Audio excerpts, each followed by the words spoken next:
I felt really compromised in terms of what I was being asked to ask. One of them was with Kanye the day after the VMAs happened, and Suge Knight happened to be there, and then Suge Knight got shot. Quddus, it's an honor having you on the podcast. Great to be here.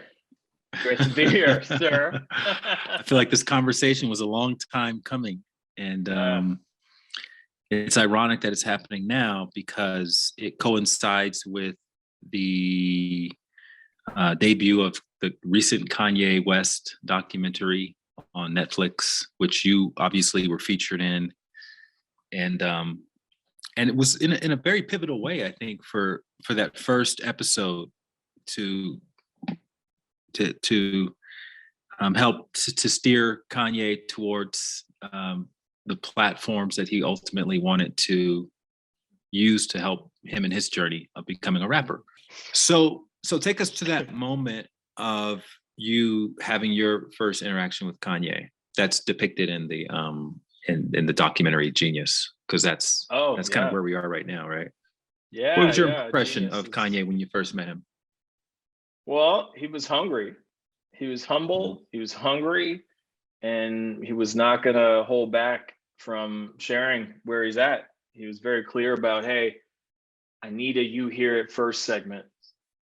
I'd actually never heard an artist be that direct with me about what they needed in such a way where it really empowered me to go ahead and just make it happen. So I was really amazed with his direct ask and how bold he was in it, how shameless he was about it, but also how humble he was. He really was humble at the time. It's hard to believe now. But I think Kanye has a different sort of humility. I'll say he's humble to the downloads that he receives and delivering on that. Like, he obeys that part of him that he thinks is like spirit being channeled through him to create something. That's what he reports to now, you know? And you had a couple of conflicts, like the producers wanted you to interview in a certain way, and you decided that you didn't want to do that. So can you tell a couple of stories or anecdotes about those experiences that helped really shape you stepping into your own, how you wanted to show up as a VJ, would ultimately probably led to you hitting the eject button? Yeah. There was definitely a few moments where I felt really compromised in terms of what I was being asked to ask on air. And so one of them was with Kanye the day after the VMAs happened down in Florida, and there was an after party that was honoring Suge Knight, and Kanye happened to be there. And no, sorry, the other way around. It was honoring Kanye, and Suge Knight happened to be there, and then Suge Knight got shot. And then there was a lot of questions about what happened, and it was all over the headlines the next day. And then Kanye happened to be coming on Total Request Live that day to deliver a music video. And so that's what he was coming for, not to talk about the incident the night before.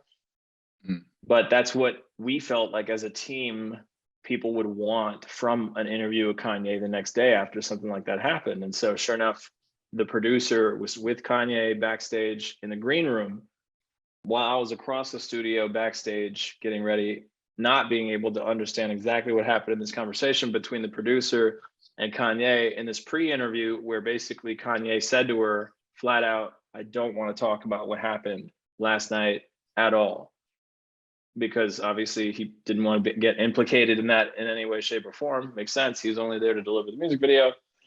Meanwhile, I was on the other side of the studio, didn't know exactly how that conversation transpired, but then 5 minutes out from going live, the producer comes and updates me, and her recounting of that conversation with Kanye is that he would prefer not to talk about what happened last night. And so she wasn't really altogether clear with me about just how adamant he was about not being in that conversation, but that's really what he was. And so then I decided I could at least mention what happened last night, and then pivot quickly to a more open-ended question that didn't corner Kanye into having to talk about that. So that was my thinking behind it. What happened was that he stopped listening as soon as I referenced last night. All of a sudden he wasn't listening, and then just decided to yell at the producer off camera, who she was like right beside the camera, live on national television, yelled at her, "I told you not to ask me that."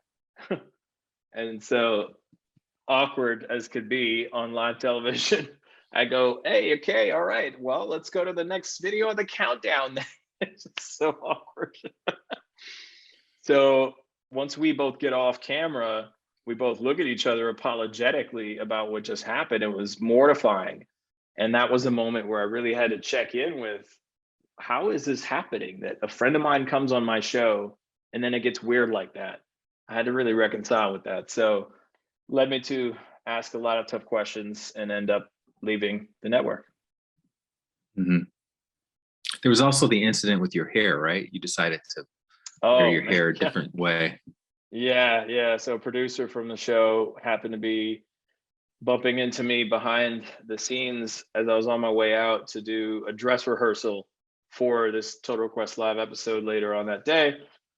And he sees that I've blown out my afro, kind of like Questlove from The Roots. I got the big old afro now, blown out that day. Usually I didn't wear it like that. Usually I had them in like very convenient little curls. And that day I was going to blow it out and really own my blackness on another level. And so as I'm walking down the hallway towards the studio, this producer stops me and he says, "Hey, isn't that kind of black for our show? Isn't that a little bit too black for our show?"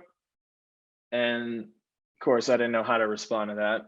This is pre 2020 when sometimes we didn't know microaggression when it happened to us. And that was definitely a weird one. And I don't have any huge judgments about that because honestly, sometimes I think people just have blind spots around how that occurs to other people when they say things like that. You know, it's so easy to write it off and say that's racist, but I try as much as possible to understand where people are coming from. And so in that moment, I don't think he meant to offend me. I don't think he meant to hurt me. But nowadays people can get educated on that, and so I think there's a little less compassion nowadays after 2020. But it still happens, so we still get to navigate it somehow, right? Right. So looking at your life at that moment in time from the outside in, Mm-hmm. I'm a kid, I'm watching MTV, I'm seeing you in Key West, Florida, hosting and hanging out with all these really cool, famous people. Someone might conclude that you're living your passion, that you found your purpose, that you are in your calling.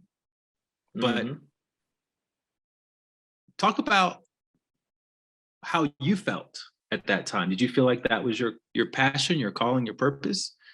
And what did that actually, whatever you do describe it feeling like, what was that sensation? Because obviously you've found it since that point. So I want to set up the juxtaposition of what that felt like versus what you're doing these days. Yeah, for sure, for sure. Well, I think what happened was I got really excited about the prospect of being around music, facilitating people getting great music in their life. And I thought that would fulfill on my dream because I saw the impact that music had with me, how it made me feel actually okay in my own skin. When I was able to dance, when I was able to sing along to these songs, the impact was huge on me. Music was my medicine growing up. So all I knew was sharing good music was a mission I could get behind. And then what happened was, I think what Landmark provided me was a bigger conversation to be a part of, something that really cut to the heart of so much of what molds someone's experience, which is not necessarily the music that they're listening to, but it's the mindset that they have. And so the fact that that helped me catalyze my mindset to be able to meet the moment or create the moment, depending on how you look at it, to become this MTV VJ and have my dream job turn out, it was like a proof of theory that I experienced in the Landmark seminar to actually experience it. And then on the other side of being in that and being an MTV VJ, I started to really think about what I could support other people with in the same way, because that was the conversation that helped me out. So it was one of these dilemmas of, my dream had been this job for so long, but then this thing that I did, this conversation opened up the ability in me to actually create that. So which conversation is more important at that point, you know? And so now I'm in the dance of figuring out how to make them all work. And I think podcasting is the type of medium that allows for that sort of a mindful and transformational conversation to happen. But in the business of TV hosting, there wasn't really that kind of platform. It's not that kind of conversation that happens at these entertainment news outlets that I was working with, or MTV for that matter. So I started to yearn for a bigger conversation, a deeper conversation, a more impactful conversation. So how does it work logistically? Is your contract up for renewal? You decide I'm not going to renew it, or did you not get offered to come back, or you decided you got offered but you decided to reject the offer? Like, what was the actual exit strategy? Well, I actually had talked to my team about leaving a year and a half before I actually left. And I said, listen, this is what I'm thinking. I'm not feeling really fulfilled anymore. I'm feeling like not really creatively fulfilled. Because at that point, I had actually almost started a record label on the side. It was through Sony at the time. And I had a group that I'd actually met through Dead Prez. You know Dead Prez? I've heard of Dead Prez. Yeah, I'm not familiar with his work. So Dead Prez is one of my favorite hip hop groups from back in the day. And they had this opening act called Rise and Shine. And they had done a single deal with Ruckus Records at the time. And so if you look this up, you might be able to find it. It's real good hip hop. And so they were the group that I was going to sign for this record label. But then MTV caught wind of it and pulled me into their office. The executives were in charge of MTV at the time, decided I had to have a sit down about this possible record label I was going to start. And so we talked about it, and they said, we'd prefer you focus on being a host here at MTV. Meanwhile, Carson at the time had a record deal, record label. And so for some reason, I wasn't having the same sort of liberty to explore this thing, which is a big passion of mine. You know, when I look at what I love the most, it's actually putting people in a position to win versus being the one that interviews the person once they've won. See, the difference for me was like huge. I was like more of a catalytic inspiration and guide to navigate the genesis of something versus the one who's just like celebrating at the end. That's what it felt like. TRL was like a big celebration. And I think for a lot of people, that's the mountaintop. But for me, to be a part of someone transforming into the person that ends up on the mountaintop, way more interesting. So is that when you said, I'm going to walk away at that moment? Yeah, and then they convinced me, my team convinced me to stay for another year to establish myself some more. And so I spent that last year at MTV thinking about leaving a lot. But I still did my job, you know, I still had fun. But it's like hanging in a relationship when you know it's not going all the way. And so that was we all know what that feels like. Yeah. So how many years total were you at MTV? 5 years. Okay. 2001 to 2006. And then you transition into A&R, or did you eventually start that? I didn't end up starting my own record label because I ended up working with MySpace Records, fresh off of coming off MTV. MySpace had a joint venture deal with Interscope Records, and I found this great artist named Mateo, who's now back to his original name of Iman Jordan. So that was my artist that I signed. I almost got Drake on, and it's actually the first A&R to bring Drake into an A&R meeting at MySpace. And then my A&R How did you discover? How did you find Drake in some club, some nightclub in Toronto? Well, the funny thing was he was charting on the MySpace Records chart, and like our chart was based on the MySpace platform. And so basically we got to see what independent artists were emerging on the platform, and he was consistently at the top. And then a friend of mine sent me his mixtape, Comeback Season. And this is a friend of mine from back in the MTV, the Much Music VJ search. His name's Curtis Morgan. He actually made a point of saying, you need to sign this guy, Drake. You know, you might recognize him from Degrassi High. In fact, he actually came by MTV as an actor on Degrassi High when I was there, and he was interviewed by me on MTV. And then after the interview, Drake and I were walking down the hall, and at that point it was Aubrey. So we're walking down the hall, and he says to me, yo, this acting stuff is cool, but I'm really excited about making music. And I was like, oh, good luck with that. That sounds incredible, you know? And then sure enough, he developed himself into the artist who was at the top of the MySpace chart. So for me, it made a lot of sense. You know, I was like, let's bring him in, see how he is, and then give him a big record deal. And then he came in and he didn't have a manager at the time. This is before Lil Wayne got his hands on him. And so imagine Drake before any hype, really just the chart on MySpace and this comeback season mixtape. But he started to get some buzz. And so he was feeling really, really good about it. And talking about being the king of the city already and all that, like putting Toronto on, and Cardinal Official somewhere rolling probably. But, you know, there's like a lineage in Toronto, and it's interesting, like everybody contributed to everybody to basically get to the point where Drake could be who he is. You know, Cardinal Official was one of those people. So Cardinal actually had a verse on this comeback season mixtape and contributed to Drake's rise too. So anyway, it's a really incredible moment where he was just hungry, trying to break through. It's kind of like when Ye was a producer, but trying to break through as a rapper. This was Drake as an actor trying to break through as a rapper. And so it's incredible that that point where we connected is very similar in trajectory to when Kanye and I actually connected. And so the difference was now I was at MySpace Records instead of being at MTV. And MySpace Records was ultimately run by Tom, everybody's first friend on MySpace. So anyway, we set the music over to Tom to get approval to move forward. And Tom didn't respond to this email for weeks. And so we missed out on signing Drake. And of course, now when I bump into my A&R director, he's always like, you told us so. So anyway, it worked out though, because Drake got signed by Lil Wayne, and I'm pretty sure Wayne wouldn't have been nearly as interested or invested in signing Drake the way he did and giving him all the credibility that that gave him if he was tied up already with MySpace. So I think it worked out for Drake ultimately. But for our label, when I look back at it, I say, I told y'all. So you had some notoriety, obviously, from your days on television. 5 years, you know, every day potentially you're on television, and now you're doing A&R.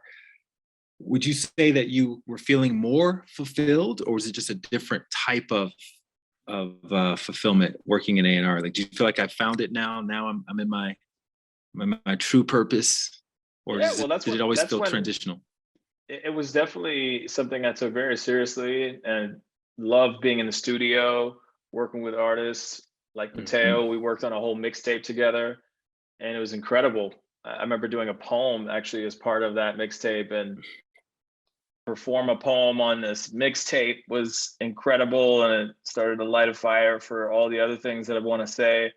And so being a creative director for a project like that, combined with being able to direct music videos for some of these artists I was working with, talking to, developing in whatever way I was, all of that was so interesting. It was a different level of creativity, different level of storytelling, different mediums I was starting to play with, because at the time I was starting to invest in new media like Yahoo at the time and AOL and MySpace. We had a thing called the MySpace music feed, and so working with them as well and starting to really build out what Web 2.0 was and all the new media of that world. We started live streaming for the first time. Can you imagine now everyone's live streaming through their Instagram, but at the time, anytime we would produce a live stream was a huge global media breakthrough. Like we did the Avatar world premiere live stream, and it was record breaking at the time. So it was a really interesting time to be swerving lanes and leaving traditional media, developing artists, developing new media. It was incredible, super fun.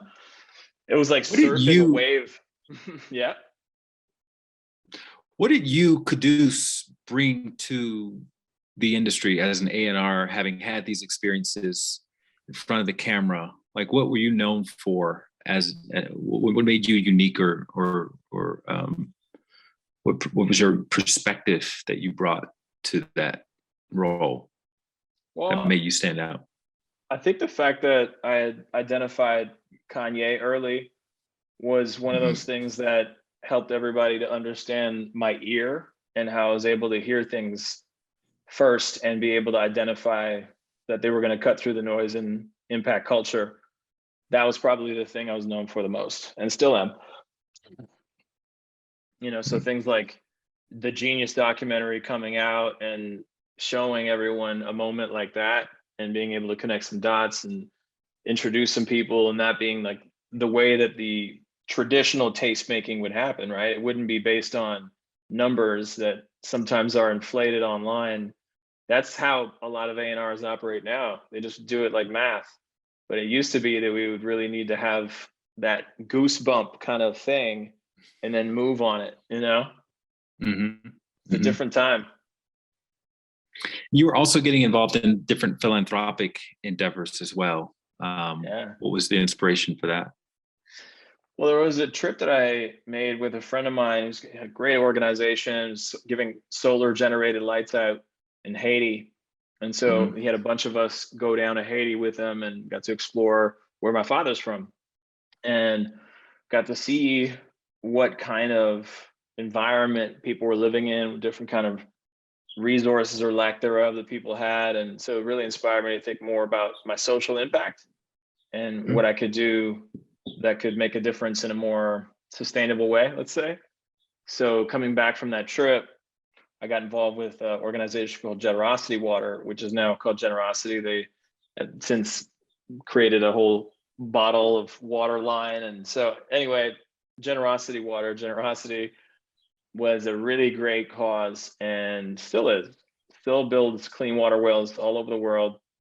But at the time I was so overzealously excited to make a difference that I decided to jump on their board. And then soon after I became one of their directors of partnership and started to fundraise. And the whole thing was really addictive, actually, to be able to make that kind of impact, to see a donation come in and then see the impact on the grounds in that community, getting a chance to have clean water. So I got involved with that for some time, for about 3 years. Did that play a role in you deciding to kind of move out of music full time and into personal development space after seeing that impact? Yeah. For me, it definitely became addictive because then I could actually draw a straight line. With entertainment and media, it's a little bit harder to qualify impact because when a piece of content goes out, maybe you hear about it through some people on social media now that would say, hey, this impacted me in this way, and then you'll have some idea of the scope. But for me, something like building a clean water well in a place like Haiti and then getting video and images 6 months later about these people in the village being able to have health in a different way, there was no comparison, and then to start thinking about that as a facilitator of these transformational trainings and seeing how over a weekend so much can be transformed within someone to be able to have a different life on the other side of that experience. It's definitely a deeper impact that I've been craving my whole life. So being a TV host was one level of impact, but I think there's so many levels of it, Did you, now that you've been out of the spotlight in that way for a while, looking back at the fame and notoriety that you would have, what would you say are the pros and cons of that versus kind of being a little bit more anonymous in the public eye? Because that's a different type of life than being on camera all the time. Yeah, I mean, when I look back at my time on camera, it kind of feels like a Truman Show where I'm asking for more attention, and in some ways that can go really well because then you have more of a platform to point people to different things that you're passionate about. But then on the other hand, nowadays you're expected to be this public figure that's constantly accessible to paparazzi. Any event you go to, everyone feels entitled to know who you're dating, all that kind of stuff. So there's massive downside. And for me, stepping away from the spotlight was really about finding my truth. And I felt like I had a lot of things internally that were not really conducive to me finding my truth on camera in that kind of a spotlight. So I needed to step back to really find that. And that's what I've been doing. So it's been an incredible journey. I mean, the freedom that I've felt beyond the spotlight to just explore and not feel like I need to keep up with anyone's expectation of me has been really liberating, really liberating. But did you enjoy a lot of the like people coming up to you and saying, "Oh, you know, I love you and you're amazing"? And did you enjoy all of that, or was that kind of hard for you sometimes? It was all right. I mean, the thing is, it's not really what I was in it for. Hmm. I was more in it for the experience of that first spark, that putting a song on. But there was like a ripple effect, which was interesting and very similar. You know, someone gets excited seeing me. I guess in some ways, it's like putting a record on for them.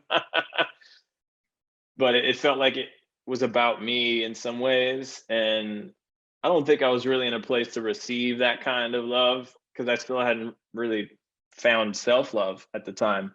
So I think I had a hard time to allow that kind of attention and feel okay about it. I think I got weird. It got weird for me. Put it simply. Let's talk about that for a second. How did you come to find self-love? What was that journey like? Well, stepping away from the spotlight and not being of value in that way allowed me to see where I could be of value without that kind of spotlight. And it was beautiful thing to feel like who I am is not predicated on my job. And I think that theory, that notion is something that I could only really prove while not having that kind of a job in my mind. So in a sense, it's been this big social experiment to see if I could actually let go of that kind of attention and find fulfillment in other ways and in ways that are more authentic, meaning like they don't need validation. Because I've done some shit that has not been validated. You know, like truly just from heart level passion. And I don't think we'll ever see a headline, but they feel like some of the most important moments of my life, you know? Yeah. Well, you eventually started your own sort of personal development course around media training, which is the thing that you were. That's kind of, in my eyes, that's where it all comes together. You take the experiences you had on camera, and you take the experiences you had that you say to your, you know, that were very profound, the landmark transformational course, and you created your own course out of that. Mm-hmm. And you've Mm-hmm. worked with some really high level people Yeah. in that Yeah. It's regard. been amazing. It's been amazing to develop people who are really committed to making a difference. It's been amazing. That's been So the biggest through line.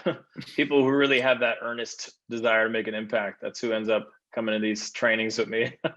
yeah. So what have you identified as the sort of main tenets of that? People who are already maybe, you know, in the early stages of being a public leader, or maybe they're on stage, or maybe they're on camera. When they work with you, what do they realize that they were missing, that was basically holding them back? I would say if I had to put it in one category, it'd be owning all of their greatness. Mm. Owning all of their greatness, because I think sometimes we have a hard time with that level of ownership. It comes with it a certain level of, I would say, pressure if you really take it on, but it's Mm. good. It's like the pressure that makes diamonds, you know? How does one identify what their greatness is in order to own it? Yeah, that's part of the challenge for a lot of people, and not being in that level of awareness until, you know, we have another person dedicated to see those things that might be a blind spot. That's really my role in these kind of coaching dynamics, is to just point out any blind spots and provide more of a 10,000-foot view so they can really see the whole scope of who they are. Without giving names, do you have a case study or an example of someone you worked with who couldn't see something that you could see, and then you pointed it out, and then it converted into, you know, them owning their greatness? Yeah, I would say one of my favorites is Amber Ray. Are you familiar with Amber Ray? Of course, yeah. Yeah, so Amber, when she came, was already a force of nature. Sure. but she wanted to have a different level of freedom in the way that she would flow through these interviews, because she was about to launch her book, Wonder Over Worry. And so she was about to have all of these podcast interviews, be in all these situations where she really wanted to flow. She wanted to not feel so constrained and controlled in the way that she was communicating. And so she came to our trainings to develop that level of flow and ease and authenticity, that moment to moment spark that she wanted to feel like she was really being present with people in these interviews. And it ended up being a massive success. I mean, her book did really well, and she did really well in all these interviews, and sparked a lot of interest and grew her audience. And it was an incredible thing to see. She ran with it. Now, as you're stepping into this role of helping to shepherd people through their own transformational process, do you still have imposter syndrome at all? Of course. Of course. Yeah. How are you? One of the benefits of being in this documentary Genius was getting to see how I've been for so many people, but mirrored back in a way that I couldn't deny it.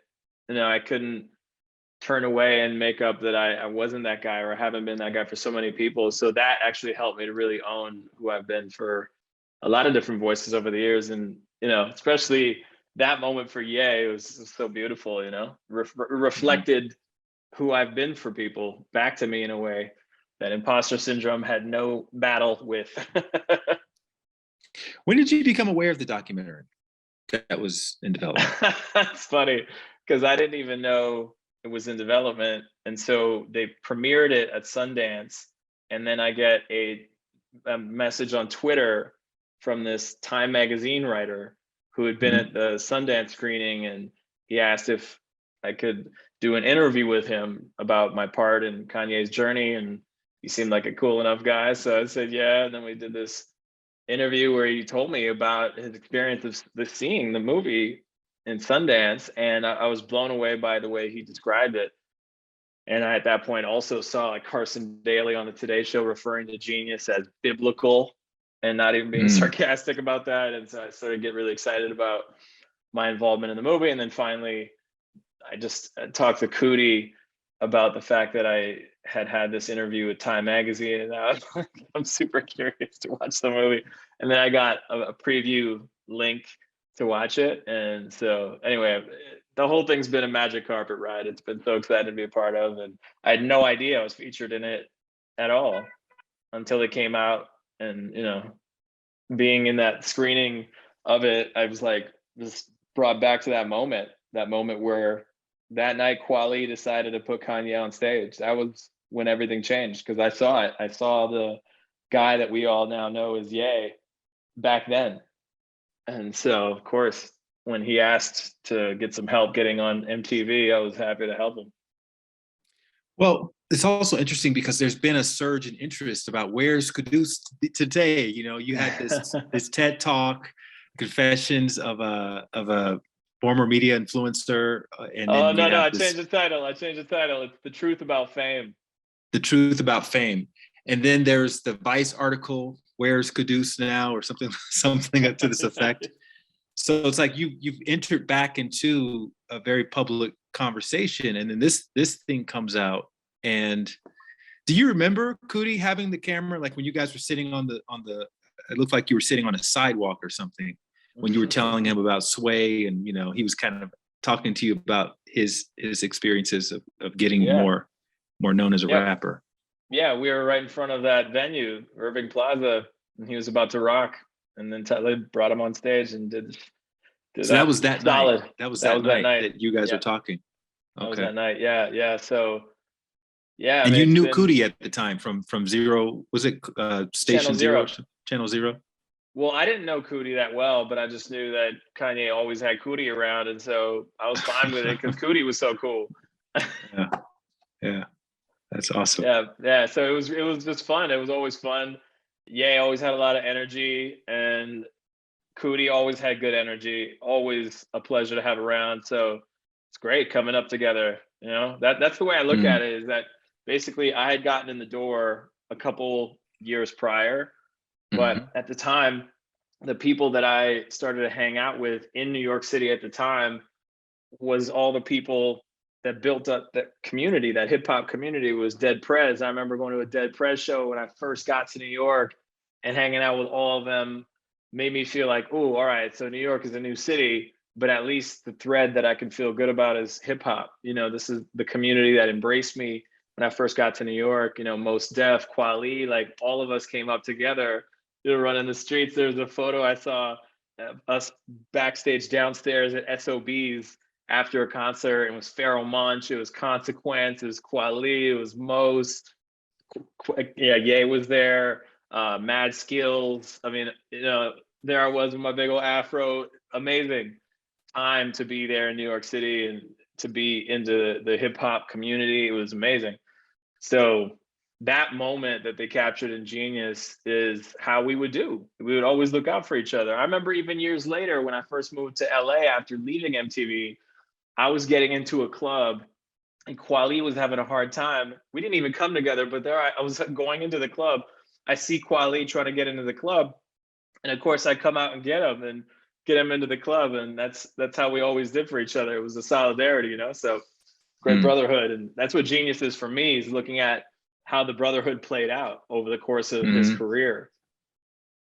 And they brought all of you all, or as many of you that were around, back together for the premiere of Genius, and you hosted it, right? Didn't they bring you in to host it or co-host Yeah, it? they had me moderate this conversation at SOBs, which is where so many of the favorites that I just mentioned, like Most and Quad, they would rock there. And so SOBs is a special spot celebrating its 40th anniversary, and so we decided we'd do it there.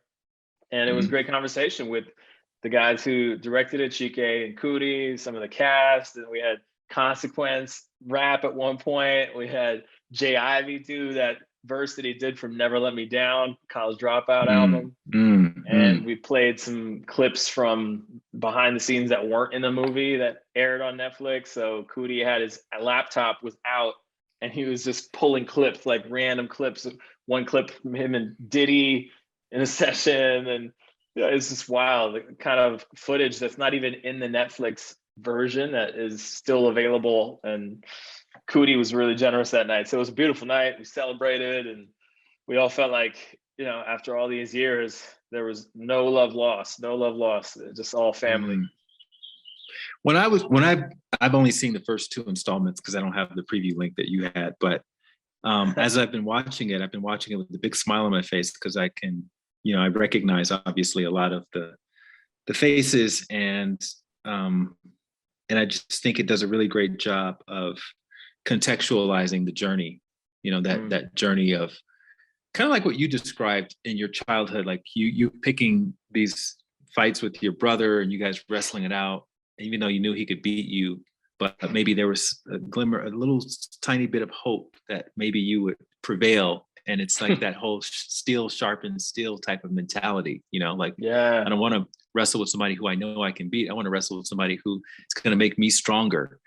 And so I feel like that was my big takeaway as I've been experiencing this. And I'm curious, as someone who knows most of the people in the story, what has your takeaway been from watching this and being a part of it? It takes a village. It definitely takes a village, because that's really why Genius is so genius, is that it does show you all the people along the way who supported Kanye, and we all need that support. And I think that's the thing in this Western culture, especially this individualistic glorification that's happened, has got us away from being willing to receive support, ask for support. You know, most people operate with so much pride nowadays that they don't really understand the importance of just being humble and receiving support, having a community around you to build you up and encourage you, and those things in Genius. I mean, that's a community building up Kanye. What did they call you when you were growing up? What did your parents call you? Benjamin. What was your nickname? Ben. Benny would be my mom's way of saying it. Ben would be the way my friends say it. And then Benjamin is the way my father would say it. So the people back in Canada know you as Benny or Benjamin or Ben. Ben. Yeah, most of them Ben. And then I changed my name at around 17 to take on my middle name, Quddus.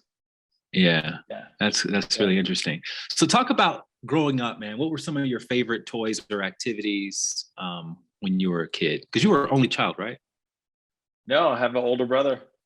Okay. How much Yeah, older his is name's he? Nate. 2 years older. Okay. So that you guys were pretty close then. Oh yeah. Oh yeah. Yeah. He's still one of my best friends. It's good. It's a really beautiful thing to have somebody to have a reflection around childhood with. That's the Hmm. main thing. Once in a while, we'll have these conversations that only him and I can have about what Right. happened with our parents and how it was being raised that way. And it was a really beautiful thing. So I still really appreciate my brother's presence in my life. You know. Mm. So what were some of your favorite activities as a kid? And I'm talking Okay, about so young Quddus, not like, teenage Quddus. okay, I would say wrestling with my brother. One of them. I would always lose. I don't know why I would actually want to wrestle again because he would always throw me to the other side of the room. But that was one thing. I would say I used to play with marbles. And those little marbles, and you have a game of trying to get one marble closer to the other kind of thing.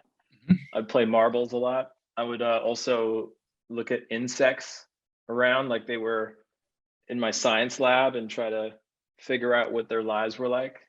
Things like that. Ridiculous things like that. Hmm. Awesome. When you were wrestling with your brother, would you initiate it or would he come and pick on you and then you like, get baited into a wrestling match? No, I was always the initiator. He never wanted to fight because he always knew how to beat me. He's a big guy, 2 years older, Hmm. but much bigger and stronger. So he Hmm. never wanted to beat me up, but I always wanted to somehow get a rematch and think that I was going to win, and never turned out that way. So I think my brother just got bored of that. And what was the vibe like in your house in general? Like, and when I'm referring to, or your parents, did they have any philosophies or any kind of ideologies that they would echo a lot as you and your brother were growing up around, like you got to work hard or you got to do this, you got to do that, or anything like that? Oh, for sure. For sure. My dad was the hardest working Haitian immigrant you ever want to meet. He had his own Hmm. dentistry practice and worked 23 hours a day on putting food on the table. So there's the work ethic from him. And my mom was always super curious. She always have a million questions and feel really entitled to everything that happened to be communicated to her by the end of the day. Which is Hmm. a beautiful thing, like a really wonderful curiosity. And so I developed that from her. So that was the environment. And my brother, I mean, he was so heads down trying to be an NBA player.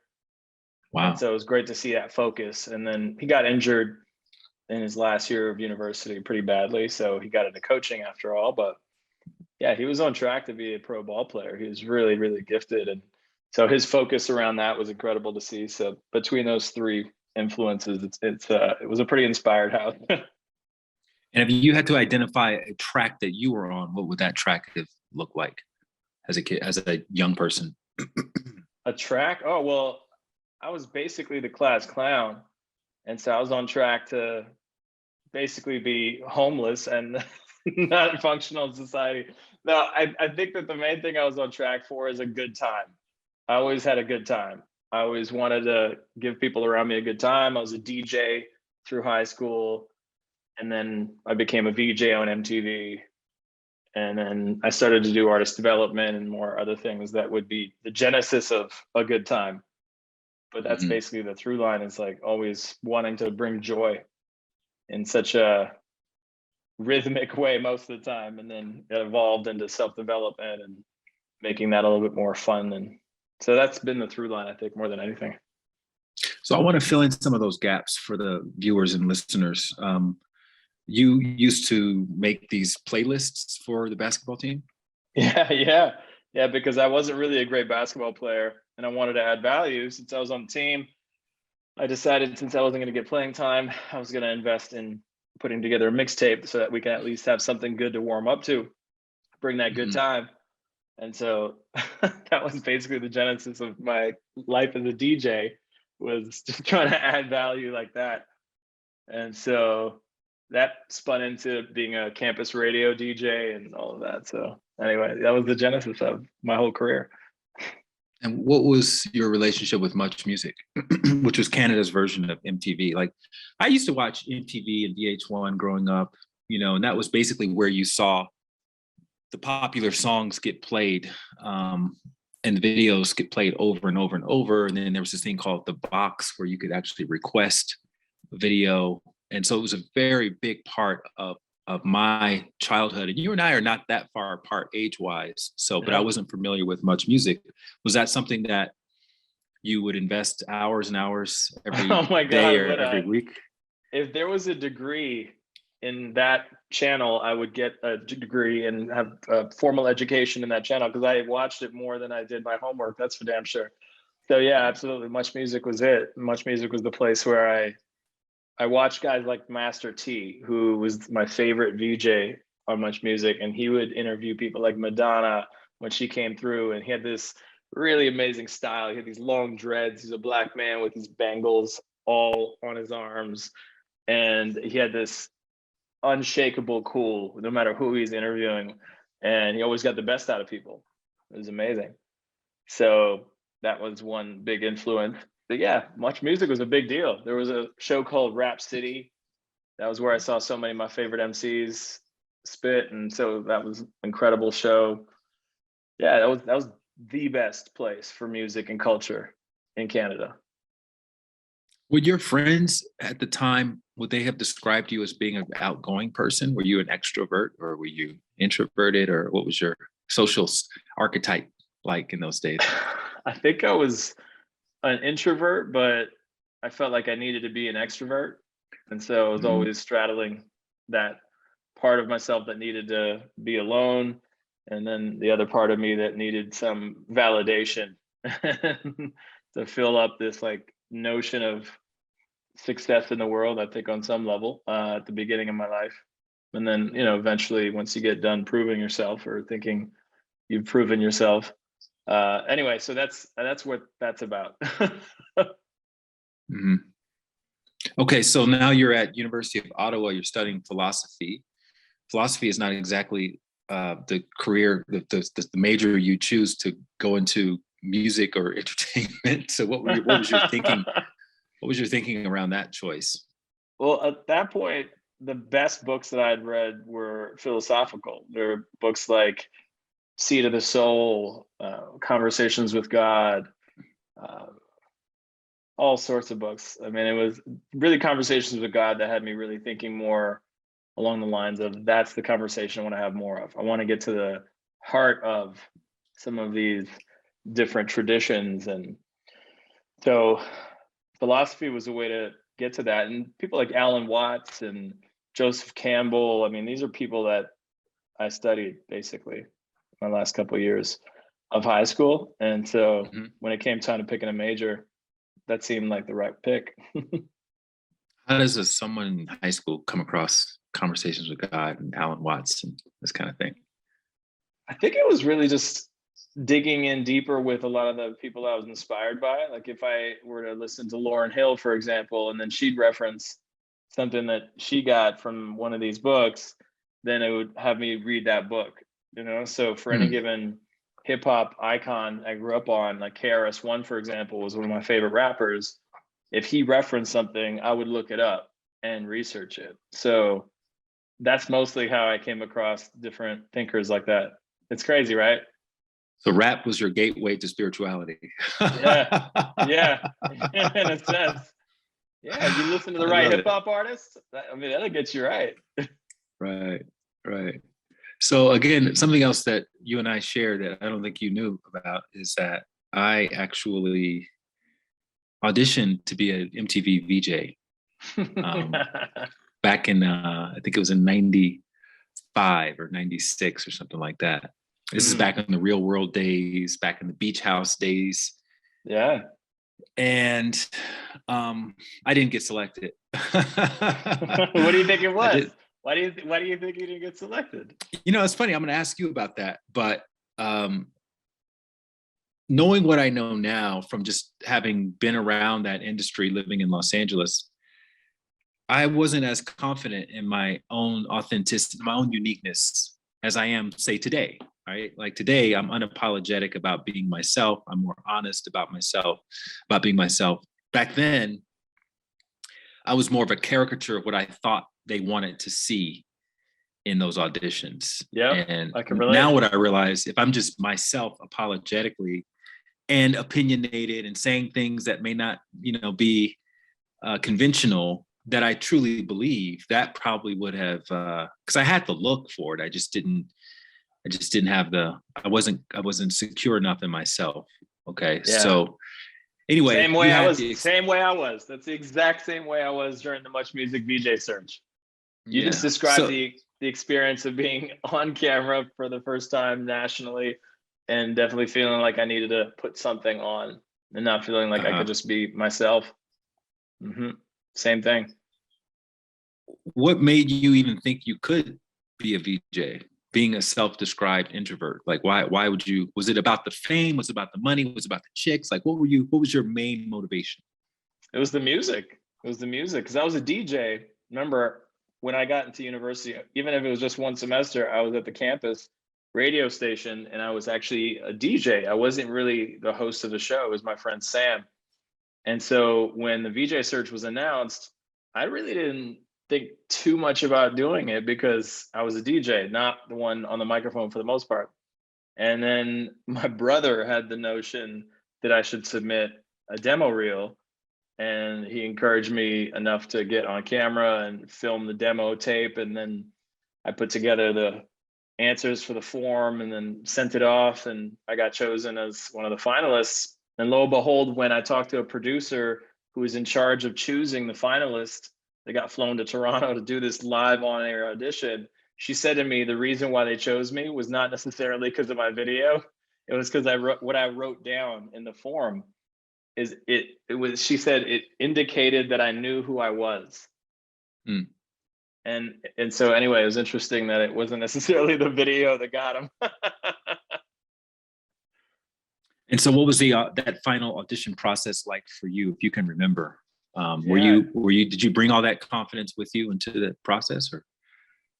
Well, at that point, it was still not fully formed. I think it required the right format to come out, So at that point, writing was actually my comfort zone, but being on camera wasn't. And so there was this guy who was another finalist. His name's Bradford Howe, and he was so freaking confident. I mean, that guy had no insecurities going on for him that were getting in the way. Me, on the other hand, I just got more and more intimidated by the situation every time Bradford would take the mic and be this wizard, very, very confident guy, and witty and smart and all these things that I didn't really think I was at the time. So for me, it was a different experience. It was still not being altogether out of my cocoon. It was still in process.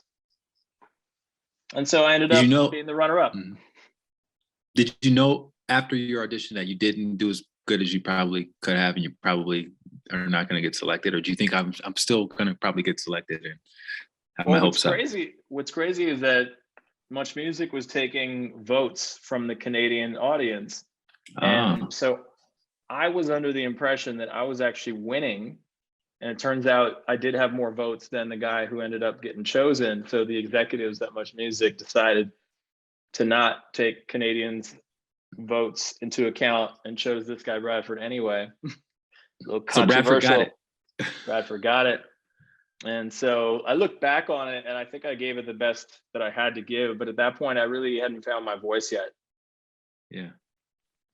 So talk about how that led to the MTV position, because that's an interesting little story, the kind of Yeah. indirect way to an even bigger thing that Yeah. Yeah. you were up for initially.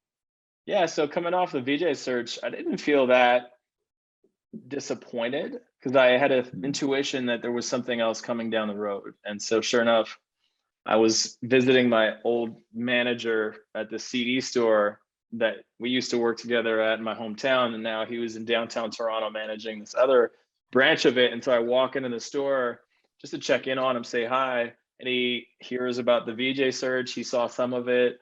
And he's basically realizing that there was an ad in a newspaper that he just saw looking for a new host for a co-hosting opportunity for a brand new show called Vox, which is a brand new show that was coming out in TV Ontario, which is a really small, kind of almost public access level network. Great place to develop, though, for someone like me who hadn't had that real exposure yet. And so this woman, Maria Ferrano, was the producer of the show. I auditioned for her. She remembered me from the VJ search, thought I should have won. And so for her, it was a really easy choice. And so that was my first proper opportunity in television. Then I did a year of that as the co-writer of that as well for the segments that I hosted. And it was a really great opportunity to develop that voice. And then sure enough, a friend of mine from back in my hometown in Ottawa, this guy, Ben Barry, who I'd met in the modeling days while I was modeling back in Ottawa. And he kept a point of watching my trajectory and like being helpful when he could. And he said, hey, listen, I see what you've been doing with the VJ search and Vox. Can you put together a demo tape? I'll send it to my aunt, who's a Hollywood agent, and maybe we can get you represented out there in Hollywood. And so that's how I ended up with my agent. His aunt didn't watch this demo tape for like 6 months. It sat on her table as she represented Alicia Keys and Whitney Houston and so much more success than me, this friend of her nephew. It's just family. So she was like kicking it down the road while he was calling and saying, hey, have you checked out my friend's demo tape? Until she finally watched it like 6 months later. And then she was like, all right, he's got some talent. So next time he's in New York, we'll set him up with a junior agent there and see how it goes. And so I have a question before you, yeah. What was your plan B? Did you have a fallback or safe plan in case this whole thing didn't work out as you were at Vox? Because I don't know, I'm sure Vox wasn't really paying a whole lot of money, I can imagine. And you're now a young man, young adult. How are you gonna make your dent in the universe? What was your thinking? Well, at the time I was doing two things. I was modeling and I was doing this show. And between those two things, and once in a while still doing some music stuff, it was actually plenty. It was plenty for me. And it felt like out of the three, something was going to pop, something was going to work in such a way where I wouldn't have to worry. But really my focus was, how can I become a host on a network like Much Music? And really, I just focused on getting back on Much Music. Like that was actually my only goal. And so I was kind of banging my head on a wall, actually trying to get in there and get a hosting position after all. I didn't really think something like MTV was even possible. I hadn't really thought about that. And so it's interesting because the way it played out, the way Ben Barry came into the fold, got me with William Morris.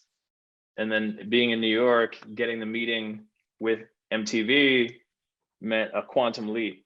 And so somewhere in there, I did a landmark forum seminar that really helped to catalyze a different level of possibility thinking, like really starting to envision an even bigger career than I'd started to think about at that point. And then sure enough, it all happened. So that was basically in a nutshell how I got on MTV.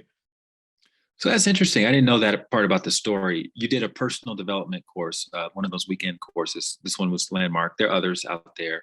Usually at the end of those courses, you have to state like a project, something that may seem impossible to your smaller self, but you know, you want to kind of enroll yourself into this larger vision. What was that? What was that project for you, if you remember? It was being a talk show host for a music network, and I ended up getting the MTV gig. Isn't that amazing? You think that was like the law of attraction, or do you actually take some conscious steps in that direction to make that happen? In addition to your friend's aunt working at MTV, did you tell her, hey, you know, can you set up a meeting, or how did that meeting actually come to fruition?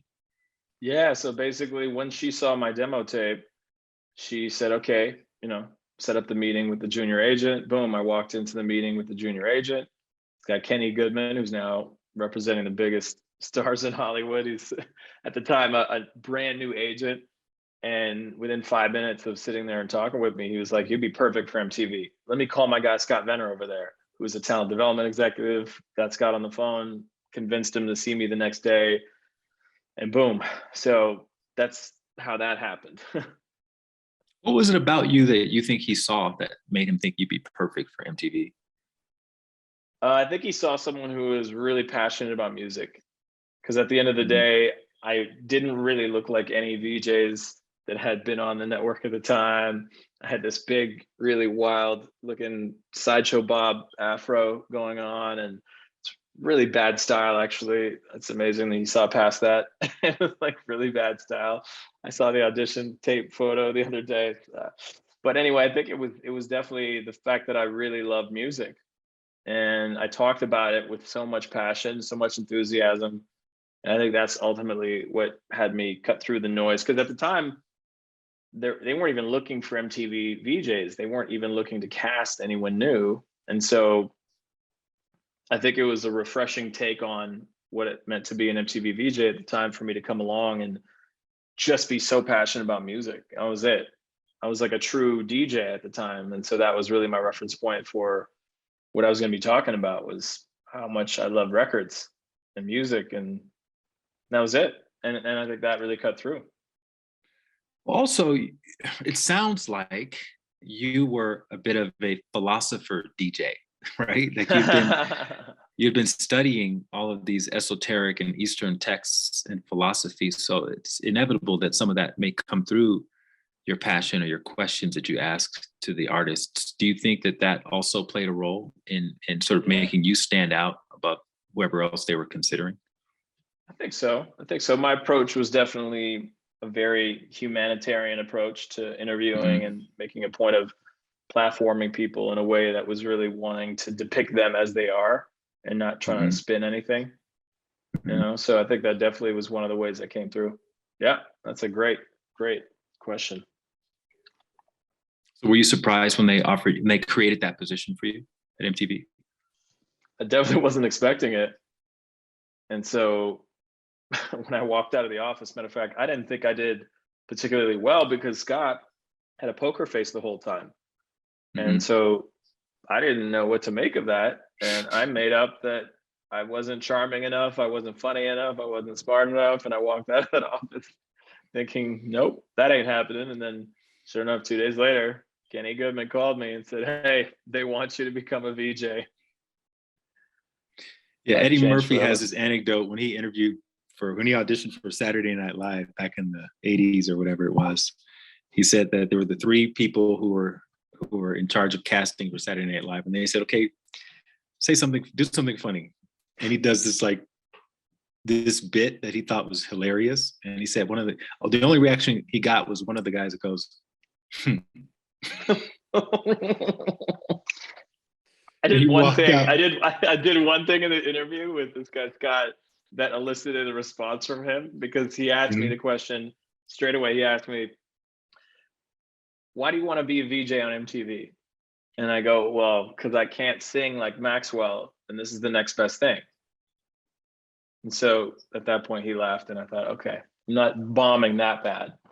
But that was basically the only response I got. He like gave me a little smile Mhm. based on that joke, but it was real though. I mean, that's the thing about what happened in that interview. I just got really real about how much I love music and geeked out for the entire duration of the meeting.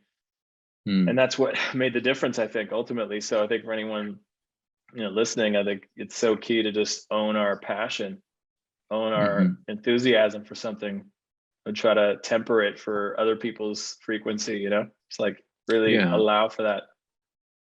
Yet you described your experience as having, a good amount of imposter syndrome, even though you'd already been on Vox.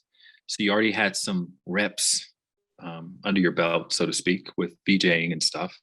Yeah. What do you, what did you experience that was different about that particular position? What you weren't expecting that you ended up experiencing in the earlier days of being a VJ? I think the level of imposter syndrome I felt Mhm. was absolutely crushing. Did you It get was panic like, attacks and stuff before going I on air did. and all that? I did. I had a few panic attacks at one point down in Key West, Florida. My first assignment with MTV was the beach house in Key West, Florida, 2001. I'll never forget it. It was so hot. and I felt like I had to perform incredibly perfect to get the job, because I was looking around and seeing guys like Carson Daly and all sorts of brilliant people, stars. Cisco from Drew Hill, all sorts of people singing about the Thong song at the time. I mean, it was a scene. And so I made up that I needed to be absolutely perfect in order to be a part of this scene. Because at that point, I'd never experienced any stardom like this before, any platform like this. I was from the most humble beginnings in Canada, and here I am all of a sudden in the midst of all these pop stars. So I had major imposter syndrome, major fraud in my mind. Like somehow I'd snuck into the coolest party and they were going to figure me out any minute. They're going to figure out that I'm not nearly as cool as everybody here. They're going to figure out that I'm not smart. I dropped out, blah, blah, blah. Like I just had imposter syndrome, and paralyzing imposter syndrome. I couldn't sleep. Terrible. Mm-hmm. Will Smith talks about in his early days of the Fresh Prince of Bel-Air, his imposter syndrome was so strong that he would memorize everybody's lines in each episode. And if you look closely, you could actually see him mouthing other people's lines as he's listening, waiting for his turn to deliver his lines. And what was your version of that? Were you spending an inordinate amount of time, were you spending a lot of time researching whoever you're going to be interviewing, or did you do anything like that kind of to compensate for whatever you felt you were lacking?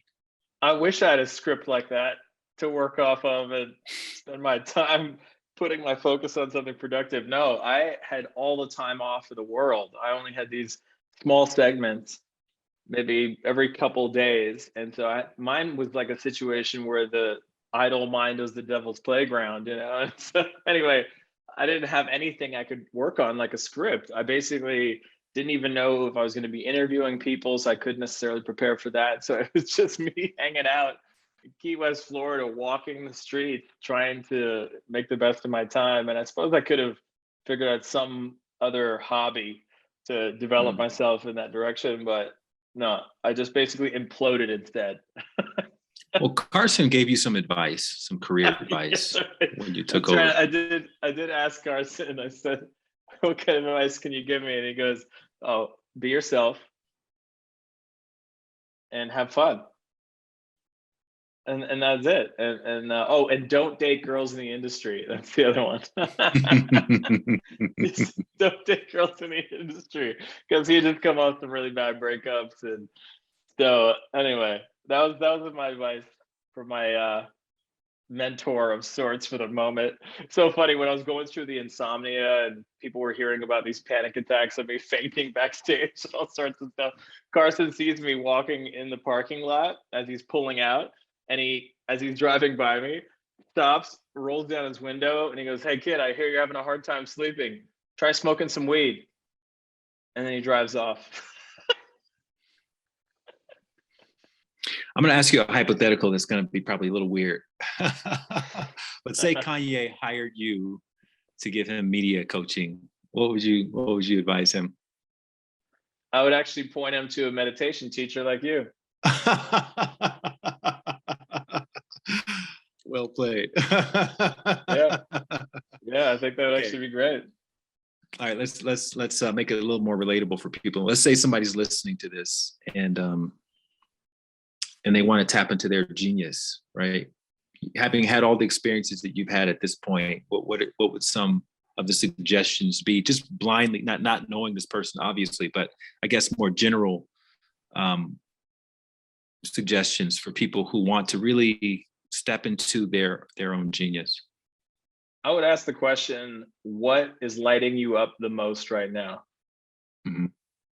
And just see where they go. Yeah, what's lighting you up the most right now? And that is usually the indicator of where the genius is.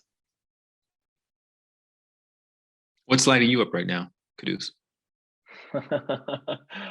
I am enjoying writing way more than I thought I would, as a recovered extrovert who is an introvert. Now going back to being an introvert and being able to settle down and really connect dots on some of these moments that we're talking about and start to write this book. That's what's lighting me up right now. Beautiful. Yeah. What about you? And What's lighting you up right now? Having these conversations, man. I'm new to podcasting, and I'm just really thoroughly enjoying it more than I ever imagined. And it's one of those things where I kind of, podcasts obviously have been around for quite a while now, and I know you and I have talked because we're friends, and off camera we're friends, and we talk fairly often. But we talked about starting a podcast. I know you have one that's kind of like in purgatory. It's very kind. And yeah, and mine was like that too for a long time. But I'm just glad I did it, and just to see the different levels, the iterations. Like, I'm about to rebrand my podcast very, very soon, and I don't think I could have come to this point without having done almost 100 episodes. But I had to do those in order to see where the next phase is taking me. And so I'm just enjoying the process, man. That's what lights me up. It's just the process. Yeah, that's a great answer.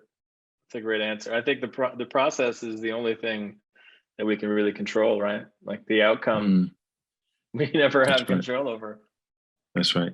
But the outcome, I feel is always going to be, it's kind of like you and your Much Music experience, right? It's always, even if you get rejected from what you think you want to have happen, there's always something bigger and more inclusive of your potential, your talent, your skills that's kind of about to come in. If you can be courageous enough to let go of that rejection and be open to whatever else is happening. So that's the dialogue I'm always having with myself in helping me overcome my own imposter syndrome, because I feel like we all have it, right? And I even posted something recently. I said, if you don't have imposter syndrome, you're not going far enough. You need to push yourself a little bit more. That's an indicator that you're right at the edge of your comfort zone, which is right where you want to be, because that's where all the most creative stuff ends up happening. Totally. Yep. Well said. What a great combo, man. So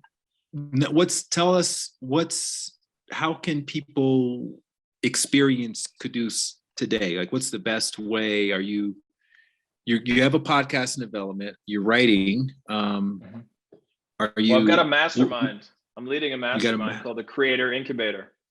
Okay. So if someone is dreaming up a project and wants support in actually developing that project to get to the point where they can launch it, that's what we're doing in the Creator Incubator. We're taking someone from an idea through to launch. Beautiful. And what's the prerequisite? They have to have the idea already, or do you help them develop the idea? Not even. Let's say if they come to the table and they just know they want to do a podcast, then we can take them through the steps that we have in this process to develop that idea into a fully formed brand and then get it ready for launch. So in that process, what's like one question that you ask creators that they may not have considered fully or taken seriously, that kind of helps them open up to that path?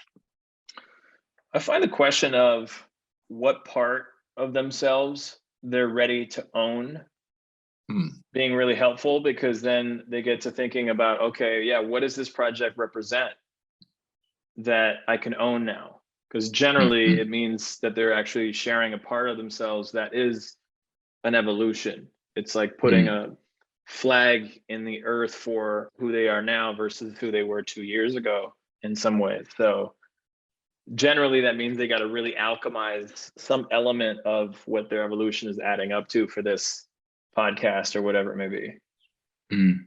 Beautiful, man. If you like that video, you're going to love the next one. Click this thumbnail right here, and I'll see you over there.